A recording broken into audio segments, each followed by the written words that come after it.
सरकारनं काय कमी काम केलं? हे आमचे उपमुख्यमंत्री फडणवीस साहेब समृद्धी मार्ग नागपूर पासून मुंबई पर्यंत जलजीवन मिशनद्वारे 14 कोटी घरांना नळद्वारे पाणी दिले. त्यात 2-4 महिन्यात पूर्ण होतील.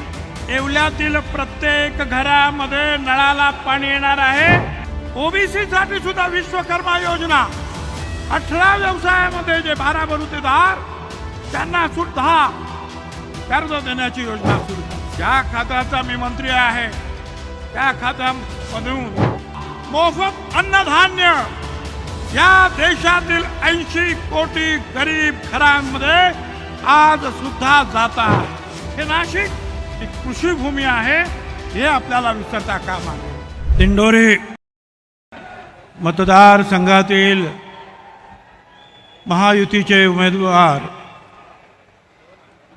आमच्या डॉक्टर भारतीताई आणि नाशिकचे उमेदवार हेमंतराव यांच्या प्रचार सभेसाठी आपण सगळे इथे जमलेला आहात. लवकरच या देशाचं नेतृत्व, कणखर नेतृत्व, तुमचे आमचे सगळ्यांचे आवडते पंतप्रधान नरेंद्र मोदी साहेब एअरपोर्टवर उतरलेले आहेत आणि लवकरच इथे पोहोचणार आहे. या प्रचार सभेसाठी या मंचावर उपस्थित असलेले उपमुख्यमंत्री देवेंद्रजी फडणवीस, आमचे सहकारी राधाकृष्ण विखे पाटील, गिरीश महाजन, दादाजी भुसे, नरहरी झिरवळ, माणिकराव कोकाटे, देवयानी फरांदे, सीमाताई हिरे, दिलीपराव बनकर, डॉक्टर राहुल अहेर, नितीन पवार, राहुल ढिकले, सुहास कांदे, सरोज अहिरे, सर्व सन्मान्य आमदार, राष्ट्रवादी काँग्रेस पार्टी, भाजपा, शिवसेना, महायुतीच्या घटक पक्षाचे सर्व पदाधिकारी आणि माझ्या बांधवांनो, भगिनी आणि मातांनो, मोदी साहेबांच्या कामाबद्दल जर बोलायचं जर झालं तर एक दिवस सुद्धा पुरणार नाही. जी कामं गेल्या अनेक वर्षात झाली नाही, 60 वर्षात, ती अतिशय धडाडीनं कणखरपणे निर्णय घेऊन मोदी साहेबांनी केवळ भारतालाच नाही तर जगाला सुद्धा चकित करून सोडलेला आहे. जगामध्ये भारताची किंमत, प्रतिमा वाढवण्यासाठी जे जे निर्णय घेतले ते सगळे यशस्वी झाले. आतापर्यंत अनेक माझ्या पूर्वीच्या वक्त्यांनी सुद्धा ते सांगितले. मोदी साहेबांनी तर काम केलं, पण आमच्या महाराष्ट्र सरकारनं काय कमी काम केलं? हे आमचे उपमुख्यमंत्री फडणवीस साहेब समृद्धी मार्ग नागपूर पासून मुंबई पर्यंत. आता नागपूरला जायचं असेल तर सहजच इगतपुरी पासून किंवा सिन्नर पासून आपण त्या समृद्धी मार्गावर जातो आहोत आणि 4-5 तासामध्ये आपण नागपूरला पोहोचतो आहोत. केवळ या सगळ्यांमध्ये जे आहे वेगवेगळ्या प्रकारचा जो आहे आर्थिक विकास होतो आहे, आपल्याला विसरता कामा नये. जलजीवन मिशनद्वारे 14 कोटी घरांना नळद्वारे पाणी दिलं. देवेंद्रजी, माझ्या मतदारसंघामध्ये 2 योजना सुरू आहेत. त्यात 2-4 महिन्यात पूर्ण होतील. येवल्यातील प्रत्येक घरामध्ये नळाला पाणी येणार आहे आणि हे सगळं केवळ जे आहे मोदी साहेबांमुळे होत आहे. कारण या आवश्यक गोष्टी आहेत. लोकांना कदाचित ते लहान वाटत असतील, परंतु पाण्यासाठी सैरावैरात इकडे तिकडे जाणाऱ्या आमच्या माता भगिनी, त्यांच्यासाठी किती मोठी आयुष्यभराची सोय. घराघरामध्ये नळाला पाणी येणार, साधी गोष्ट आहे. स्वच्छ भारत, लोकांना म्हटलं काय, पण किती मोठं काम आहे. म्हणजे बारकाईनं आमच्या पंतप्रधानांनी याच्यात सुद्धा लक्ष घातलं की आपला देश स्वच्छ असला पाहिजे. स्वच्छ असेल तर आरोग्य स्वच्छ होईल. स्वच्छ असेल तर अनेक परदेशातील लोक सुद्धा या देशामध्ये पर्यटनासाठी येणार. तुमच्या आमच्या मुलाबाळांचं भविष्य सुधारणा स्वच्छता पाहिजे. आणि म्हणून घराघरामध्ये जे प्रत्येक घराला शौचालय देण्याचं काम हे सुद्धा मोदी साहेबांनी केलं. पाहायला गेलं तर आपल्याला वाटतं हे फार लहान काम आहे, पण ज्या वेळेला 140 कोटी लोकांना या सुविधा देण्याचा निर्धार मोदी साहेब करतात आणि तो पूर्ण करतात, त्यावेळेला त्याची किंमत काय आहे ते आपण लक्षात घेतली पाहिजे. ओबीसी साठी सुद्धा विश्वकर्मा योजना 18 व्यवसायामध्ये जे 12 बलुतेदार त्यांना सुद्धा कर्ज देण्याची योजना सुरू झाली. ओबीसी साठी 12 लाख घरं बांधण्याचा कार्यक्रम या 3 वर्षांसाठी आखला. हजारो कोटी रुपये उपलब्ध आहे. रमाई योजना आहे, शबरी योजना आहे, आता हे आणखीन ओबीसी साठी घरकुल योजना आहे. म्हणजे अशा अनेक योजनांद्वारे एकही माणूस झोपडीत राहता कामा नये, त्याला घर मिळालं पाहिजे. या गोष्टीसाठी हजारो कोटी रुपये खर्च केले जातात. ज्या खात्याचा मी मंत्री आहे त्या खात्यामधून करोनाच्या वेळेला तर दिलंच, पण त्याच्यानंतर सुद्धा मोफत अन्नधान्य या देशातील 80 कोटी गरीब घरांमध्ये आज सुद्धा जात आहे. ही साधी गोष्ट नाही. गोर गरिबांना जे आहे अन्नधान्य, त्यांना भाकर तुकडा मिळणं, याची सुद्धा काळजी जी आहे मोदी साहेबांनी घेतलेली आहे. शेतकऱ्यांसाठी होय, त्यांनी पैसे दिले. शिंदे सरकार, फडणवीस साहेब, अजितदादा यांनी सुद्धा तेवढेच पैसे दिले. शेतकऱ्यांसाठी सुद्धा काम सुरू झालं.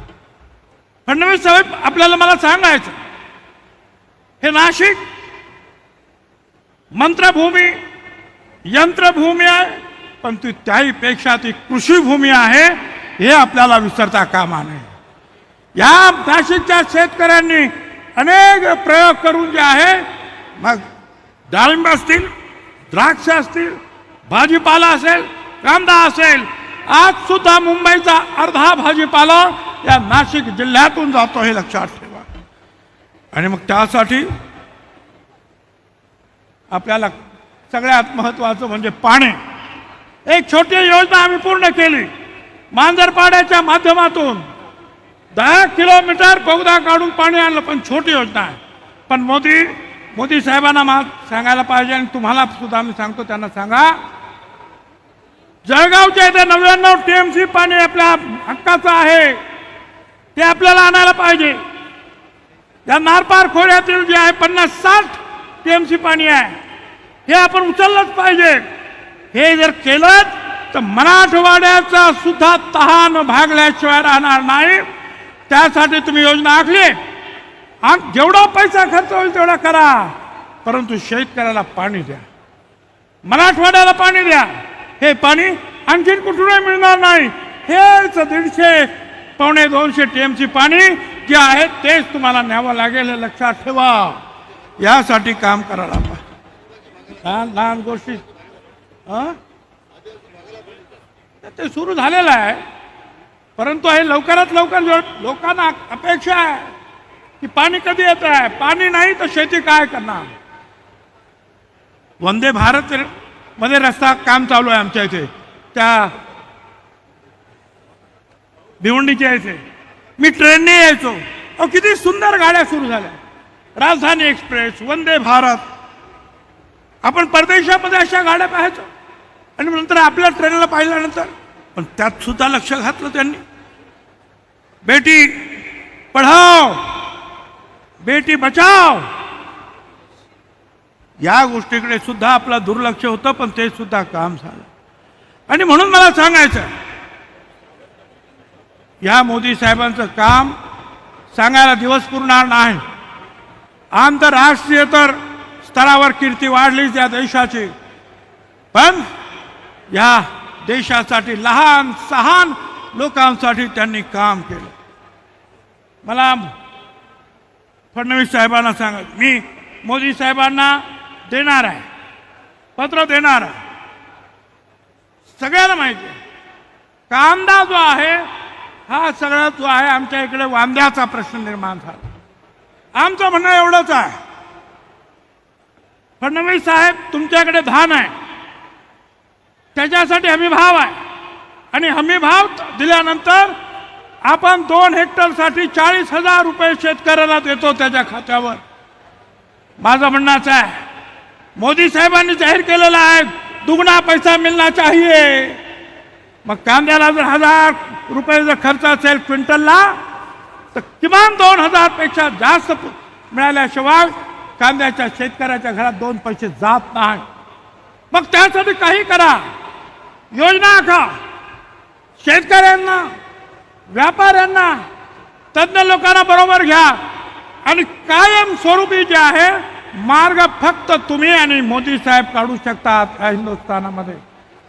हे केलंच पाहिजे तुम्हाला. मग पाहिजे कांद्यावर प्रक्रिया करणारे कारखाने आणा, होईल खर्च तुमचा, पण तो शेतकऱ्यांसाठी होणार आहे. त्या शेतकरी गोरगरिबांना आपल्याला वाचवावं लागेल. कांदा हे उत्पादन गरीब शेतकऱ्याचं आहे, पण त्याचबरोबर आहे ऊस सुद्धा आहे, मध्ये इथेनॉलची काहीतरी गडबड होते, शुगर त्याच्यावर सुद्धा निर्यात. ह्या ज्या गोष्टी आहेत ह्या होता कामा नये. त्यासाठी पाहिजे तर सरकारने आपल्या खिशातून पैसे खर्च करावे, परंतु शेतकऱ्यांचे पैसे हे त्यांना पूर्णपणे मिळाले पाहिजे, हे आपण लक्षात ठेवलं पाहिजे. आणखीन एक गोष्ट सांगतो, आमच्याकडे आता सिंहस्थ मेळा येणार आहे. मोदी साहेबांना सुद्धा सांगा, सगळ्या ठिकाणी आपण मोठा फंड देता, तुम्ही तर देणारच आहात महाराष्ट्र सरकार, पण मोदी साहेबांना सुद्धा सांगितलं पाहिजे आपण सुद्धा याच्यामध्ये. कारण हे का सांगतो, कारण 4 जून नंतर मोदी साहेबच पंतप्रधान होणार. अहो ते होणार म्हणून तर मागण्या करतोय, नाही तर कशाला मागण्या केल्या असत्या. होणार, पंतप्रधान पदावर मोदी साहेबच बसणार. आणि म्हणून आमचा जो सिंहस्थ मेळावा असेल, आमचा कांद्याचा प्रश्न असेल, आमचा द्राक्षाचा प्रश्न, त्या बांगलादेशने आमचा द्राक्ष कशाला. मोदी साहेबांना सांगा एक फोन काफी है, बांग्लादेश का रास्ता खुला हो जाएगा. द्राक्ष जाऊ दे आमची, तुम्हाला ते सांगावं लागेल. कामं तर खूप आहे. पुणे नाशिक आमची रेल्वे, ते रेल्वेचं काम झालं पाहिजे, काय झालेलं आहे.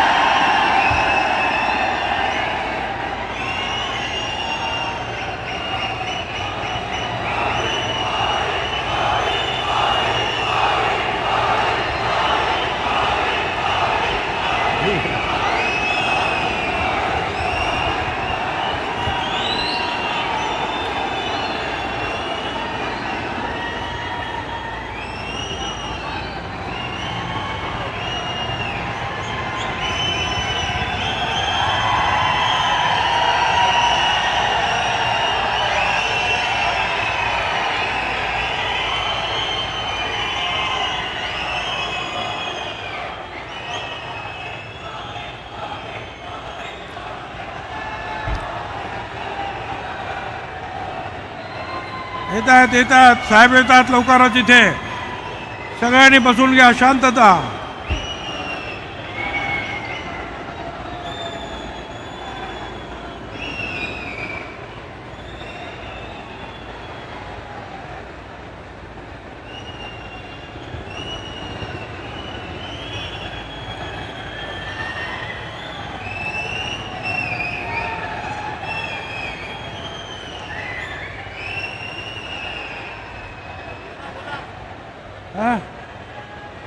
लवकरच या ठिकाणी